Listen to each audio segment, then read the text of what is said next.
जय हिंद दोस्तों, मैं सुमित शर्मा आप सभी का स्वागत करता हूं मेरे YouTube चैनल पे। और जैसा कि मैंने आपको लास्ट वीडियो के अंदर करंट चार्जेस टाइम के बारे में बताया था, उनकी यूनिट्स के बारे में अपने डिस्कशन किया था। आज के पोर्शन में अपन लोग डिस्कशन करने जा रहे हैं electric potential and potential difference के बारे में। कंफ्यूज होने की बात नहीं है, चीज़ों को जितना सिंपल बना के रखेंगे उतना ही अच्छा अपने लिए। चलते हैं, बिना किसी देरी की शुरुआत करते हैं। अगर आपको वीडियो पसंद आ रहा है तो उसको लाइक शेयर सब्सक्राइब कीजिएगा, ताकि आप जैसे ही कुछ बच्चे जो बहुत ज़्यादा मेहनत कर रहे हैं अपने फ्यूचर के लिए, उनको कुछ हेल्प मिल सके इन वीडियोस की हेल्प से। तो मैं बात करता हूँ electric potential and potential difference के बारे में। देखो बेटा, सबसे पहले एग्जांपल लेते हैं कि अगर आपके घर में एक पाइप जिससे आप घर में कूलर वगैरह भरते हो या अपने गार्डन के अंदर पानी डालते हो, अगर वो पाइप हॉरिजॉन्टली रखा हुआ है और सपोज की जिस पाइप में कुछ अमाउंट में वाटर है, तो बेटा कभी भी वो वाटर अपने आप मूव नहीं करेगा। अगर आपको वो पाइप का पानी मूव करवाना है तो आपको एक डिफरेंस क्रिएट करना पड़ेगा हाइट के बीच में, या आपको एक ऐसे सोर्स से उस पाइप को, जिसको आप नल कहते हो, उससे कनेक्ट करना पड़ेगा जिससे कि उसको एक फ्लो मिल सके। या तो हाइट का डिफरेंस हो, या आप कई बार आपने देखा होगा कि आप लोग पानी को ब्लो करते हो, पाइप को मुंह में लेके इसको पुश करते हो, उसकी वजह से वो पानी फ्लो करता है। तो कुल मिला के आपने बात समझी कि हॉरिजॉन्टल वे में रखा हुआ पाइप में जो पानी है वो अपने आप मूव नहीं करेगा। या तो आपको एक हाइट का डिफरेंस प्रोड्यूस करना पड़ेगा, या आपको एक ऐसे सोर्स से कनेक्ट करना पड़ेगा जो यहाँ पर प्रेशर अप्लाई करे, हाई प्रेशर से लो प्रेशर पानी मूव करेगा। बेटा सेम इसी तरह से कंडक्टर के अंदर होता है। कॉपर वायर्स की बात करते हैं जो घरों में अपन एज ए कंडक्टर यूज करते हैं, एटॉमिक नंबर 29 होता है, ये आप केमिस्ट्री में पढ़ चुके हैं। अपने आप रखे हुए कॉपर के वायर में, जैसे मैं अपने वायर की बात करता हूँ, ये मेरा कीबोर्ड का वायर है। अब इसमें अपने आप करंट फ्लो नहीं करेगा जब तक कि मैं इसको यूएसबी पोर्ट से प्लग इन नहीं करूंगा, जब तक उसमें कनेक्टिविटी नहीं हो पाएगी। सेम चीज चार्जर में आप कह सकते हो। तो मुझे कुछ ना कुछ डिफरेंस क्रिएट करना पड़ेगा, इन चीजों को, पार्टिकल्स को पुश करना पड़ेगा। उसके लिए मैं क्या यूज करता हूं, बैटरी। जो आपने घर पे एक्सपेरिमेंट्स में यूज करोगे 9 वोल्ट की बैटरी लेके आते हो, या अपने प्लग, जो घर में प्लग होता है उसमें 230 वोल्ट आता है, जिसकी हेल्प से आप एक डिफरेंस क्रिएट करते हो। ये आप कह सकते हो कि एक तरह से ये क्या है, इलेक्ट्रिक प्रेशर है बेटा। जैसे वहां वाटर प्रेशर होता है, इस तरह से इलेक्ट्रिक प्रेशर है। इसी इलेक्ट्रिक प्रेशर को बोलते हैं क्या, potential difference along any conductor. आ रही है बात समझ में आपको? इसी की वजह से, इस बैटरी के लगाने की वजह से ही करंट मूव करेगा, पार्टिकल्स मूव करेंगे और इलेक्ट्रॉन्स रिवर्स डायरेक्शन मूव करते हैं, क्योंकि ये तो नेगेटिवली चार्ज पार्टिकल है। तो negatively charge particle negative terminal से रिवर्स की ओर जाते हुए पॉजिटिव की ओर जाएंगे। तो ये आपकी क्लास 10 की थ्योरेटिकल बुक्स कहती है। बट जैसे जैसे आपकी क्लास बढ़ेगी, 11 12 में जाओगे या अपने कोर सब्जेक्ट फिजिक्स को चुनोगे, तो आपको इन चीजों के अंदर भी अल्ट्रेशन मिलेंगे और आप एग्जैक्टली इलेक्ट्रोमोटिव फोर्सेस के बारे में आगे जाके बात कर सकेंगे। ठीक है, तो ये अपन ने बात करी इलेक्ट्रिक पोटेंशियल के बारे में। अब मैं देखो बात करने जा रहा हूं पोटेंशियल डिफरेंस के बारे में कि भाई पोटेंशियल डिफरेंस है क्या। अभी मैंने आपको बताया कि पोटेंशियल डिफरेंस की बात कर लेते हैं कि अगर मेरा ये सर्किट है, इसमें मैंने एक तरह का बल्ब लगा रखा है सपोज कीजिए, और अमीटर लगा रखा है ताकि मेजरमेंट कर सकूं कितना करंट आ रहा है। ये मेरी बैटरी है। बैटरी का पॉजिटिव और नेगेटिव टर्मिनल, पॉजिटिव हमेशा बड़ा बनेगा, नेगेटिव छोटा बनता है। ये रिप्रेजेंट करने का तरीका है। करंट की डायरेक्शन हमेशा पॉजिटिव से नेगेटिव रहेगी। तो मैं कहता हूं कि पोटेंशियल डिफरेंस है क्या भला? बेटा पोटेंशियल डिफरेंस, पहली बात तो पोटेंशियल डिफरेंस, इसको मैं रिप्रेजेंट करूंगा कैपिटल वी से। ठीक है, कैपिटल वी से रिप्रेजेंट करूंगा। ये कहता है कि किसी भी चार्ज पार्टिकल को मूव कराने में कितना आपने वर्क किया है, किसी भी चार्ज पार्टिकल को मूव कराने में आपने कितना काम किया है, उसको मैं रिप्रेजेंट करता हूं पोटेंशियल डिफरेंस में। इसलिए फॉर्मूला बन जाता है W/Q। आ रही बात समझ में? अब इसकी एसआई यूनिट्स के बारे में बात करते हैं, सिस्टम इंटरनेशनल यूनिट्स के बारे में। पोटेंशियल डिफरेंस की यूनिट वोल्ट। कुछ बच्चे कंफ्यूज रहते हैं वोल्ट और वॉट के अंदर। बताऊंगा दोनों सेम नहीं है, अभी आपको एक्सप्लेन कर दूंगा। W ये आपका वर्क है, वर्क की यूनिट होती है जूल, और Q की कुलाम आप पढ़ चुके हो, ठीक है। तो ये आपको भूलने की रिक्वायरमेंट ही नहीं है, इतना आसान है यार, कोई डिफरेंस नहीं है इसके अंदर, बस पोटेंशियल डिफरेंस है और कोई डिफरेंस नहीं है, ठीक है।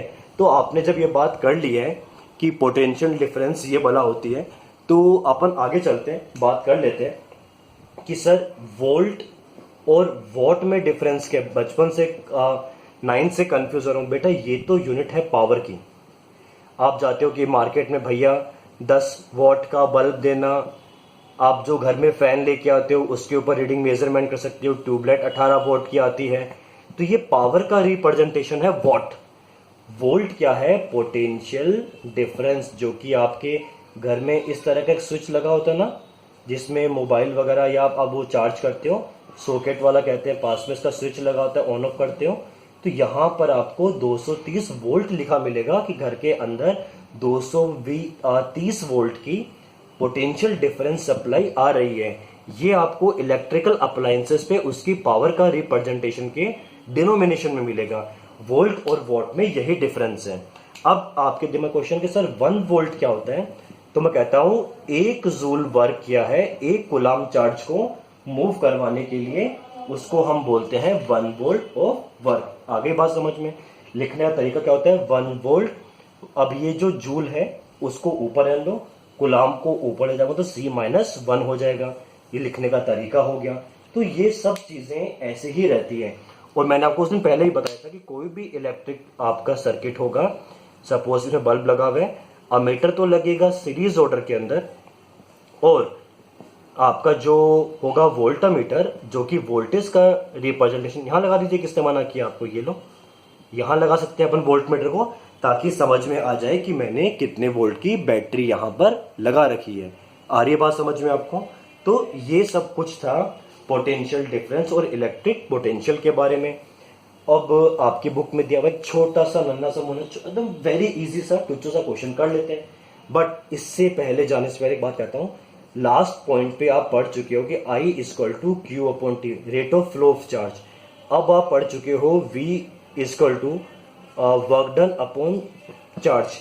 अब देखो बेटा, कहीं से भी कुछ भी हेर फेर एग्जाम में हो सकती है। यहां से अगर मैं Q की वैल्यू निकालूं तो I into T, I T कह सकता हूं। इस वैल्यू को मैं यहां पुट करूं, V equal to W upon I T. ये क्वेश्चन, ये फॉर्मूला बन सकता है, याद नहीं करना है, बेसिक फॉर्मूले याद रखो, फिर फॉर्मूले से खेलना आना चाहिए। आई, अब देखो एक चीज में गौर से देखना, आई की बात करता हूं, क्यू की बात करता हूं। मैंने उस दिन कहा था क्यू बराबर n into e, number of electrons और इलेक्ट्रॉन का चार्ज, ये फॉर्मूला भी कह सकते हो। तो मैं क्यू की जगह एन ही पुट कर सकता हूं, क्यू की जगह मैं एन ही पुट कर सकता हूं। ये लीजिए आई इंटू टी। अब आई की वैल्यू ये लो बेटा, टी की value n e upon I. तो आप हर तरह से फॉर्मूले को घुमाने में, वैल्यूज निकालने में एक्सपर्ट होने चाहिए। क्लास 10th है तो आपसे इतनी मेहनत की मैं उम्मीद कर सकता हूं। आ रही है बात समझ में आपको। एक क्वेश्चन दिया हुआ है कि 2 कूलाम चार्ज है आपके उसके अंदर, हाउ मच वर्क की बात कर रहे हैं, हमेशा यूनिट लिखना मत भूलिएगा, ठीक है। 2 कूलाम चार्ज की बात कर रहे हैं, अक्रॉस 2 पॉइंट्स की बात कर रहे हैं, जिसका पोटेंशियल डिफरेंस 12 वोल्ट है। तो हमें पता है कि V equal to work done upon Q। अगर मैं आपकी जगह होता हूं तो मैं क्वेश्चन ऐसे अटेम्प्ट करूंगा, V की वैल्यू को पूरा वोल्ट लिखता हूं साथ में, ये W मुझे नहीं पता, Q की बात करता हूं 2C। आगे बात समझ में, मल्टीप्लाई करोगे तो 12V इंटू 2C आएगा 24VC, और VC is the unit of joule. आ रही है बात समझ में। तो आप इसका आंसर 24 जूल लिख के आइए, ठीक है।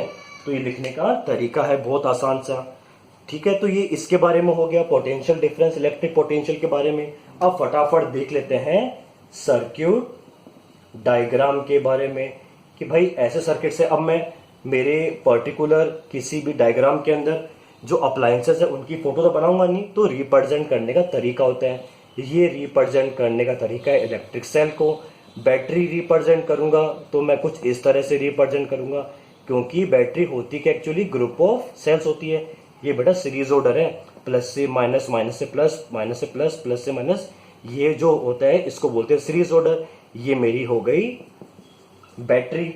अब बात करता हूं, अगर इस तरह से एक स्विच बना हुआ है तो मतलब ये ऑन नहीं है, कैसा है, ऑफ है। अगर इस तरह से बना हुआ है तो मैंने मतलब इसको ऑन कर रखा है, करंट फ्लो कर रहे हैं, ये मेरा ऑन हो गया। ऑन का मतलब आप क्लोज बोल दीजिए, इसको आप बोल दीजिए ओपन। लास्ट टाइम मैंने बताया था कंफ्यूज होने की इसमें रिक्वायरमेंट भी नहीं है आपको। अगर वायर एक दूसरे को क्रॉस कर रहे हैं तो इस तरह से बना दीजिए, और वायर एक के ऊपर से दूसरा जा रहा है तो आप इस तरह से बना सकते हैं। ये है नहीं आपके, बट आपको बेसिक सी नॉलेज बहुत जरूरी है। और इसके अलावा अगर बल्ब बनाना है तो बल्ब को डिजाइन करने मत बैठ जाना एग्जाम के अंदर। सिंपल सा बात है बेटा, ये बल्ब बना दीजिए, कोई बड़ा इश्यू नहीं है, ये लो, ठीक है, जैसा मन करे आपका। और कोई बड़ा इसमें कोई बड़ा वो हेरफेर नहीं है, बहुत इजी। रेजिस्टेंस, इसके बारे में बेटा डिस्कस नहीं कर रहे हैं, आगे वाले ओम्स लॉ में बात करेंगे। रेजिस्टेंस है, ये फिक्स्ड वाला हो जाता है, और ये आपके वेरिएबल रेजिस्टेंस है जो कि क्लास 11-12 में आएगा। इस तरह से रिप्रेजेंट कर सकते हैं।